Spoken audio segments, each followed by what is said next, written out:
Welcome to Bud Light Postgame. It's the sure sign of a good time. Here we go.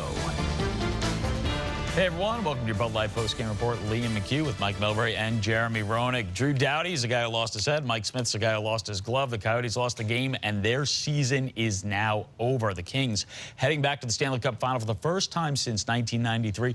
Only the second 8 seed to go to the Stanley Cup Final.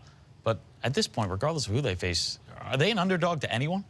I don't think so. I think this team is just rolling on a high. When you win 8 games in a row on the road and you're a level of the playoffs, I mean, I've been there, and it's so hard to even win 2 or 3 games, but 7, and the way these guys are playing together, the physicalness. Watching Dustin Brown play at the physical level that he's playing at right now, watching Jonathan Quick playing at the level he's playing at right now, I don't see how anybody can rule them underdogs. Balanced scoring. You know, the last couple games kind of concerned me a little because they weren't the same Kings as they had been, but they were good enough to get the job done now. They played the right number of games, and by that I mean not too many, so they can go home and get some rest and get themselves ready for the Stanley Cup Final. Well earned by LA, no question. They're the Kings of the West, as JR mentioned. They are also the Kings of the Road. LA 8-0 on the road in the 2012 Stanley Cup playoffs. Here's how it all went down out in Arizona tonight. Shane Doan on the ice. He had 2 goals in Game 4 just to force this Game 5. And early on, first period, Radim Vrbata just gets robbed by Jonathan Quick. I mean, that's a great save, and that's what Quick needed to do to give his team a chance to sort of wake up. They're a little dopey early on.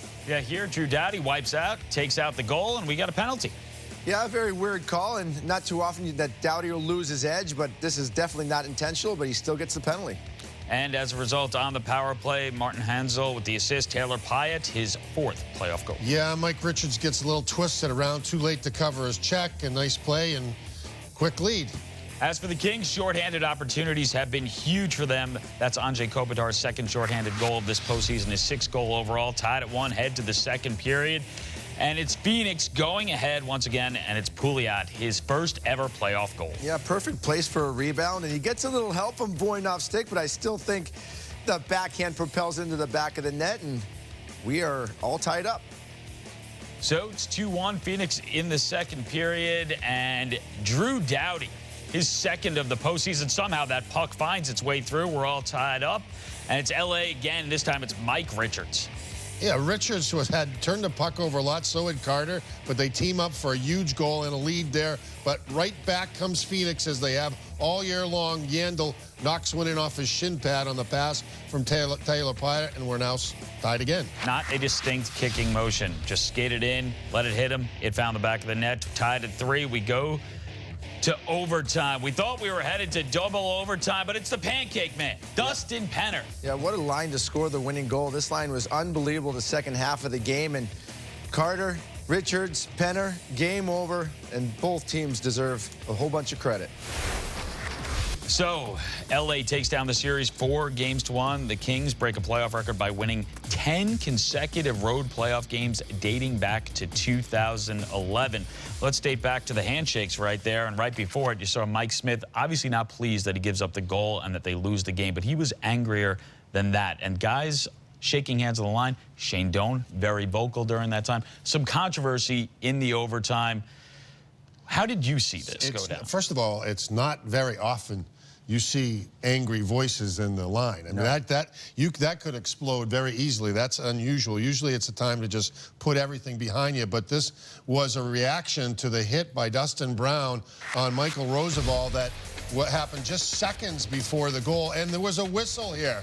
Brown comes across the blue line, the whistle is blown, and the question is, did he lead with his knee? Did he hear the whistle? But the result is obvious, and Rozsival is down. And just seconds later, off the ensuing draw, the puck's in the back of the Phoenix net, and they're just not going to go quietly on that one, JR. How did you see it? Well, again, it was just very strange how all this happened within a span of 30 seconds, but the reason everybody's so upset right now is because it was a punishing hit. For one, Rozsival cannot come through the middle. You have to keep that puck on the outside. But then Brown, there's no way Brown is going to switch up his angle. He's going to hit him, and he was turning. He's turning with his left knee into it. He's not sticking his knee out. Unfortunately, it was a big hit. Rozsival went off, but I do not think it was a bad hit.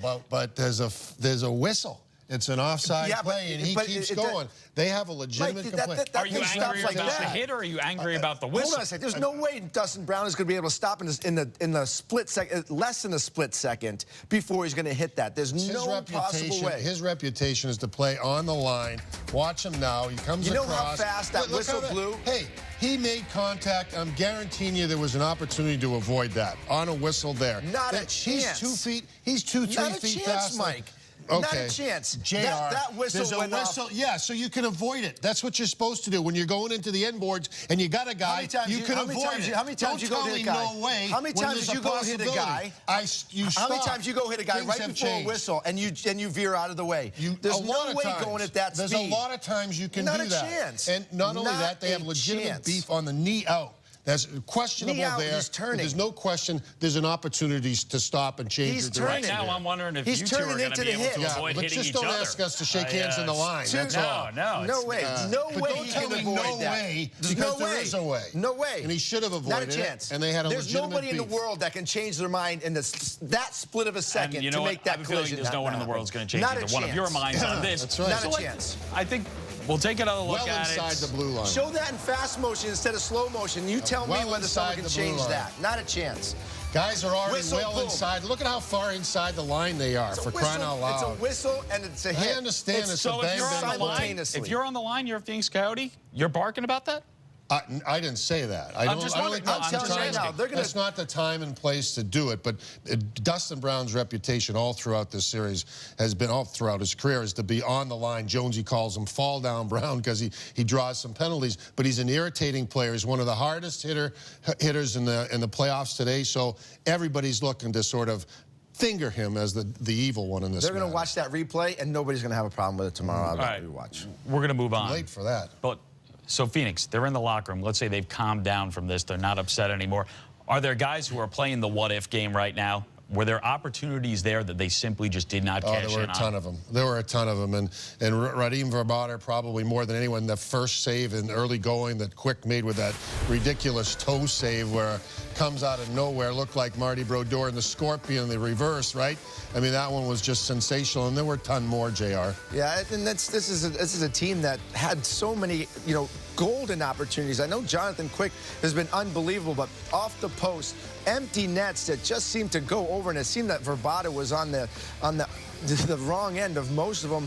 And just right here, that puck is going in the net, the shot by Ray Whitney that goes off for Met's leg. And then on the 5-on-3 power play, we talked about if Phoenix loses this game, this is what they're going to look back on, and it just seemed to steamroll right from there. Yeah, there were some great saves by Jonathan Quick, but some real missed opportunities. The 5-on-3, as you mentioned, was the one that's the juiciest one, and you would expect them to have better quality opportunities. Instead, they negate a good portion of the power play with a penalty by Hansel. All season long in the postseason, Jonathan Quick has been a big reason why other teams have had missed opportunities. He ties Billy Smith, his 10th straight road win in the playoffs. That's an NHL record, tying him with Smith. And afterwards, he spoke to Brian Engvall. Jonathan, you're through 3 rounds of the playoffs. You're going to the Stanley Cup Finals. What's going through your head right now? It's 4 more wins. That's all we're thinking right now. We're going to take one at a time. Hats off to Phoenix there. They played unbelievable. They had a great season, and we're looking forward to seeing who we're going to play for the Cup. This was an incredibly intense game, the most intense game of the series so far. A lot of traffic in the paint and everything. What was your world like down there? It was, like you said, there's a lot of traffic. It was real physical, a lot of emotion in this game, especially in that overtime there. We're just fortunate we came out on top, and, we're moving on. How big was that 5-on-3 penalty kill situation? Oh, that was huge. That was huge. It was big for me, too, on a personal level, just because they got a couple there in the second period. And, I didn't have too many opportunities to feel the puck there. And, I was able to make a couple saves for the team there. And, that kind of boosts the confidence a little bit. The guys worked hard on the PK. And, we worked hard the rest of the way through and able to get one at the end there. It was pandemonium at the end after the Brown hit on Rozsival. What was going through your mind? I was just trying to move on, just trying to make the next save. That's all I'm really thinking about is, that's my job, just stop the puck. And, I was just looking forward to the next shot to come my way and try and make the save. That's it. Congratulations, John. Thank you. So the Kings are now 4 wins away from winning the Stanley Cup, which means he's 4 wins away from shaving a very patchy beard right now. But when you look at him, I mean, he has all the skill and all the talent, but at times here he showed some amazing focus. Gave up 3 goals tonight. He took a shot on one sequence and then made a save right after. Is he showing that he's also tough to go along with skill? I think so. I mean, he's everything right now, and all of the guys they're saying the same things as the Phoenix Coyotes were saying about Mike Smith, our most valuable player, the most valuable player in the league, the Conn Smythe Trophy winner. The athleticism has been remarkable. The focus has been remarkable. He let up a couple of soft goals in this series, but you know, I mean, his reputation early on in his career wasn't that he wasn't quite mentally tough enough to get the job done. I think he squashed that sort of criticism full force in this series. Oh, no question. And he shows just absolute great athleticism. His mechanics are so great, and he's so athletic. He makes the second and third effort, which you want a goaltender to make. But he's been doing this all year. Yes, he's been fantastic during the playoffs. You heard Dustin Penner call him Conn Smythe, not Jonathan Quick. But this guy has been a rock from day one all the way through the season. It's funny, his goaltending coach, Billy Ranford, played a lot like this. A very athletic goaltender, not just straight-up angle-type goaltender, much as Sean Burke was similar to Mike Smith and their type goaltending methods. Clearly an influence there. It's nice to see you two agree on this. I thought for a moment there I'd have to pencil you in for the undercard of the DeBoer-Tortorella mega fight. No? Well, here we go. That's all right. Moving along. They have nothing on us. Jonathan Quick, he picks up the win tonight. You know what? If these two guys can shake hands and get along. Not even Jeannie could blink her eyes and miss that hit. You can't say Next that. to me, I played get the along. game too. The final 4-3. We're back. Ridiculous.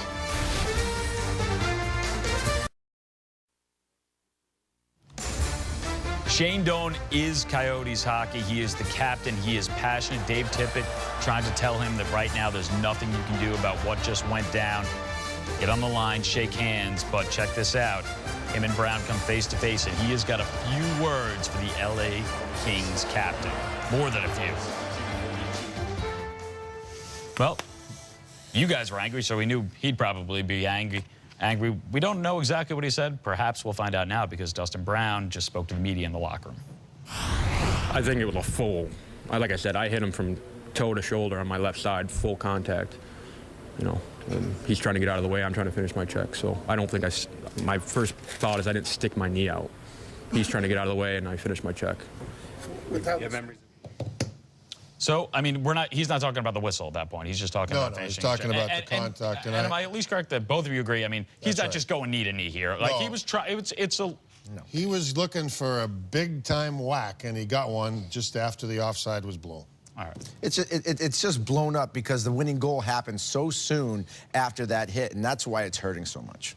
All right, it's time now for our Sonic Create Your Own. It's obviously our game winner tonight. It's for the LA Kings, and it belongs to Dustin Penner. Well, it's got to be the game winner. And you know what? When you have as much opportunities as this line had all night, the Penner, Richards, and Carter line, you create your own by a lot of hard work. Great play by Dustin Penner. Nice pass to Carter. You throw the pass off the pads. And like Darren Pang says, the POD, and it ended up with the game-winning goal by Dustin Penner, and the Kings are moving on to the Stanley Cup final. And Richards a big part of that, although he won't get credit for an assist because he goes to the front of the net and draws the attention of the Phoenix defense, and that leaves Penner alone for the tap-in.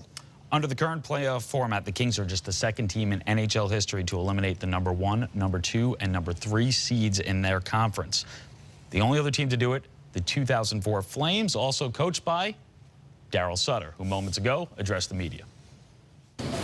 Coach, you've said the 4th win is always the toughest win. How tough was this one tonight? It's tough. It's hard fought. Came back from adversity during the game a couple times. You know, they had such a great start, and we were able to get out of the first period still in it, and then win the second was huge.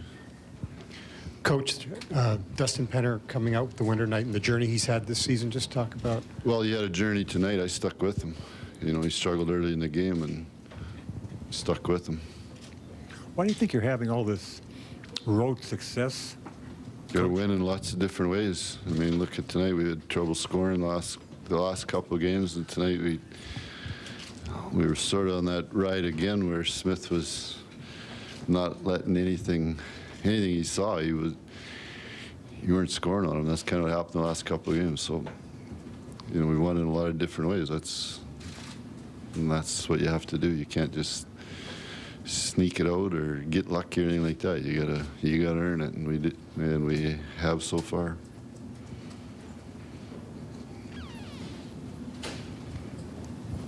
Coach, another shorthanded goal for your team tonight that's been a key to your success so far in the postseason? It was in the first round.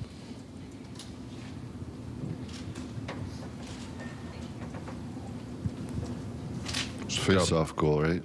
Not really short. You know, it looks there's somebody sitting in the box, but Kopi wins a face-off, right? That's what it is. Not very often you get as a face-off in the defense of other team's zone when you're killing a penalty. Daryl, the third period was so crazy back and forth. Did you like the mindset going into overtime? Or well, why not? This was tied going into the third. That's overtime also. That's really what was going on for the last, what time did we score? For almost 40 minutes. It was the same thing.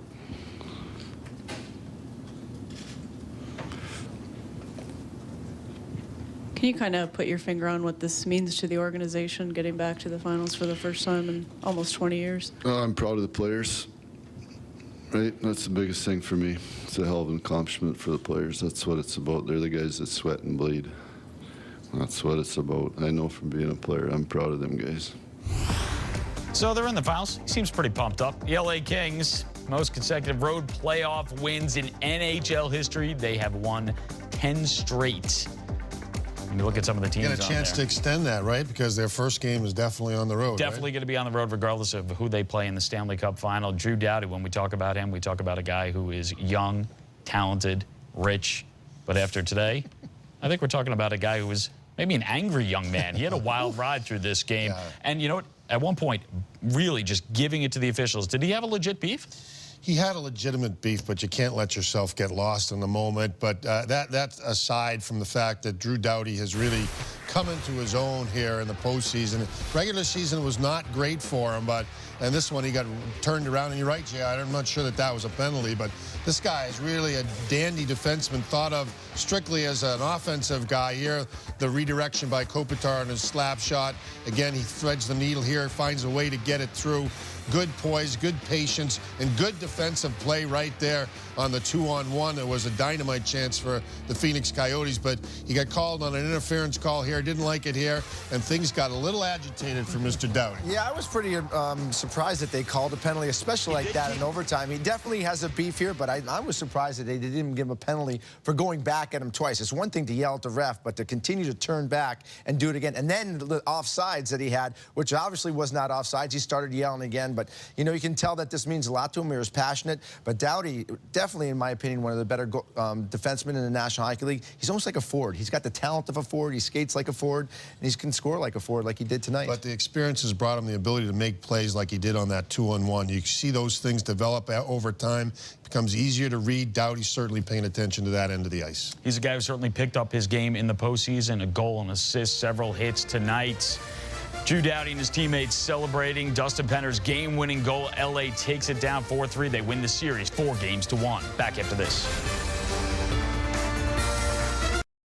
It's the sure sign of a good time. Here we go. Dustin Brown make the right call and not touching the trophy? You know, it's just a silly little superstition. I wouldn't touch it. No? Guys have done it and won it. Guys have not done it and won it. Is what it is. Dustin Brown, it's a neat little trophy. Dustin Brown chose not to touch it. As for Dustin Penner, his first career playoff overtime goal sends his team to the Stanley Cup final for the first time since 1993. Afterwards, he met with the media. Dustin, with the season you've had tonight, this year, just talk about just how big a goal this was for you. Yeah, it's the biggest goal of my career thus far. Hopefully there's a couple more waiting in the finals, but you know, it was right place at the right time. You've persevered. You've persevered this year. You've really picked it up. What's been the turning point for you? I guess when you're in a hole, no one can really dig you out except for yourself. So, you know, I put that pressure and that stress on myself to get me out of where I was, and I had great support from teammates, family, and friends, and the organization as a whole. Dustin Brown's beard has been one of the great surprises of this postseason. As for one of the great pleasant surprises of the NHL, regular season, postseason, let's put a wrap on Mike Smith's year. I don't think you can say enough about guys that get it at not in the early part, but the middle or later part of their career. Here's a 30-year-old guy that finally puts it all together. A lot of people credit Sean Burke, his goaltending coach, but you got to say that this guy earned it. He deserved it. He worked at it. He crafted his game, and boy, was it a special season for Mike Smith. Yeah, I just want to take it to the whole Phoenix Coyotes, because with everything that's been hanging over their head as an organization, the ownership problems, the attendance problems, no stars on that team, and yet they had the season that they had. Getting to the conference finals is such an accomplishment. New ownership now. Hopefully that the Arizona understands that they have a great team there. Everybody in that locker room should feel really proud of where they are right now and what they accomplished. And it's just a start for them, because I think they have a lot of good things with a great coach. I'm proud of the team. You know, it's disappointing that they lost, but boy, did they put up a valiant effort. They had a great year, and even in defeat tonight, they put it on a show for their fans. The LA Kings, however, are moving on. We are out of time here on the Bud Light Postgame Report, but we're back at it Wednesday night, 7 p.m. Eastern, as we get you set for Game 5 between the New Jersey Devils and the New York Rangers. For Mike Milbury and Jeremy Roenick, I'm Liam McHugh, and all new NBC Sports Talk is coming up next.